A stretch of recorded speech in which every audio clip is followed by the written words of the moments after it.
If you have a wireless device and it doesn't always perform like it should, it connects sporadically or not at all, then perhaps its little internal antenna doesn't make it.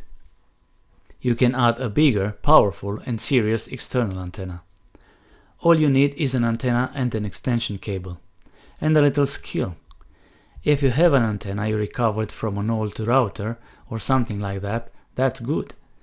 Or you can buy a new one. It's always a good idea to recover RF cables and connectors from scrapped devices, but the downside is that in time you'll end up with a pile of junk like I do. The upside is that you can easily start a new project and it doesn't cost you a lot of money. It's a matter of hobby and passion. To my surprise, this antenna butt also has a hole when it should have a pin, but I will solve that later. Check the PCB for the internal antenna.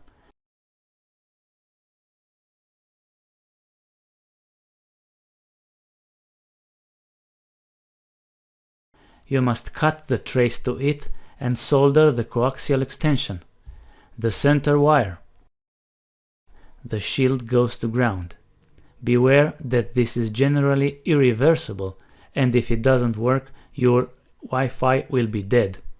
It usually works, and your device will connect faster and will function reliably. Or it will just work when previously it didn't.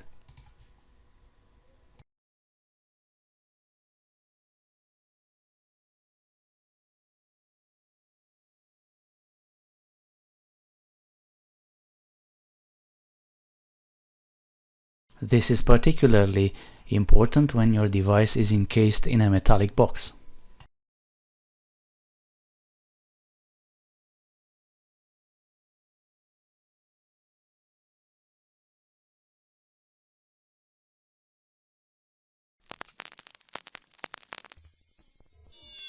Houston, the Eagle has landed. Roger, Tranquility. We copy you on the ground.